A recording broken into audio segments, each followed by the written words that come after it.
नमस्कार. मी किरण ठाकूर, ज्योतिष्य आणि वास्तुतज्ञ. मी लगातार आपल्या सगळ्यांना मार्गदर्शन करत असते. पितृपक्ष सुरू आहे आणि या पितृपक्षामध्ये आपल्याला जेवढं होणार तेवढं अन्नदान तर करायचंच आहे. पण सर्व पितृ अमावस्येला आपल्याला काय उपाय करायचा आहे याविषयी बोलणार आहे. बघा, सर्व पितृ अमावस्येच्या दिवशी आपल्याला खीर बनवायची आहे. जे आपले पूर्वज आहेत, म्हणजे जे गेलेले आहे आपले पितरज, त्यांना जे आवडत होतं तुम्हाला ते सुद्धा बनवायचं आहे. आणि आपल्या पितृजांना प्रार्थना करायची आहे की हे पितृ भगवान आम्हाला आशीर्वाद द्या.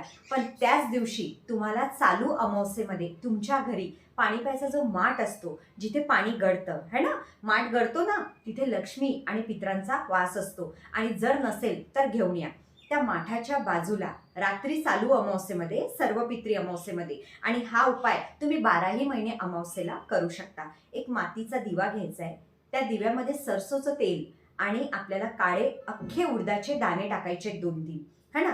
त्यानंतर तो दिवा जेव्हा तुम्ही लावणार, तो दिवा माठाच्या बाजूला ठेवून त्याचं मुख दक्षिण दिशेला करायचं आहे. दक्षिण फेसिंग असला पाहिजे तो दिवा. ही दिशा हनुमानजींची आहे आणि आपल्या पितृजांची आहे, यम भगवानाची आहे. मोक्षची दिशा आहे ही. जेव्हा तुम्ही दिवा लावणार तिथे तुम्हाला प्रार्थना करायची आहे की आमच्या घराचा दोष दूर होऊ द्या, आम्हाला शांत द्या. हा उपाय तुम्हाला दर अमावस्येला करायचा आहे. जशा प्रकारे तुम्ही हा उपाय करणार, तुम्हाला दिसणार की तुमच्या घरामध्ये शांतता निर्माण होत आहे, सुख समृद्धी येत आहे आणि तुमचे पितरच खुश आहे.